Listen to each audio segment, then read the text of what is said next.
নমস্কার, আপনাদের সবাইকে পাপিয়ার হেসেলে সাদর আমন্ত্রণ। আজকে এই ক্রিসপি ভিন্ডির রেসিপি নিয়ে চলে এলাম, বা কুরকুরে ভিন্ডি যেটাই বলুন না কেন। তো চলুন শুরু করা যাক। প্রথমে এখানে আমি ভিন্ডির আগা ও মাথাটা কেটে নিয়েছি। নেবার পরে একটা ভিন্ডিকে 4 টুকরো করে কেটে নিয়েছি। নেবার পরে এখানে আমি কিছু শুকনো উপকরণ এখানে মিশিয়ে নেব। এখানে দিয়ে দিচ্ছি হাফ টিস্পুনের অর্ধেক জিরে গুঁড়ো, সেই একই পরিমাণ ধনে গুঁড়ো, আর দিয়ে দিচ্ছি শুকনো লঙ্কার গুঁড়ো। এটা আপনারা স্বাদ মতন দেবেন। আর এখানে দিয়ে দেব চাট মশলা। আপনারা চাইলে এখানে চাট মশলার পরিবর্তে আমচুর পাউডারও ব্যবহার করতে পারেন। আর এখানে দিয়ে দিচ্ছি পরিমাণ মতন লবণ, আর দেব সামান্য পরিমাণে একটুখানি হলুদ।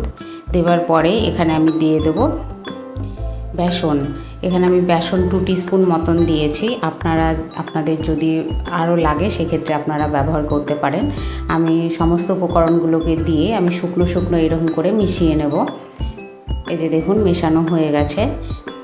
এবার আমি একটি প্যানে তেল বসিয়ে দিয়েছি। এখানে আমি নর্মাল সাদা তেল দিয়েছি, আপনারা চাইলে সর্ষের তেলও করতে পারেন।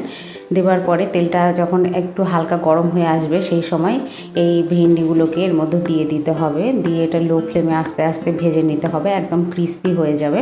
তার জন্য এর নাম ক্রিস্পি ভিন্ডি বা কুরকুরে ভিন্ডি। অবশ্যই আপনারা এই রেসিপিটা একবার বাড়িতে ট্রাই করবেন, দুর্দান্ত লাগে খেতে।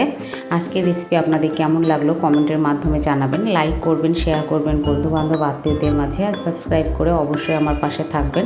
সম্পূর্ণ ভিডিও দেখবার জন্য অসংখ্য ধন্যবাদ।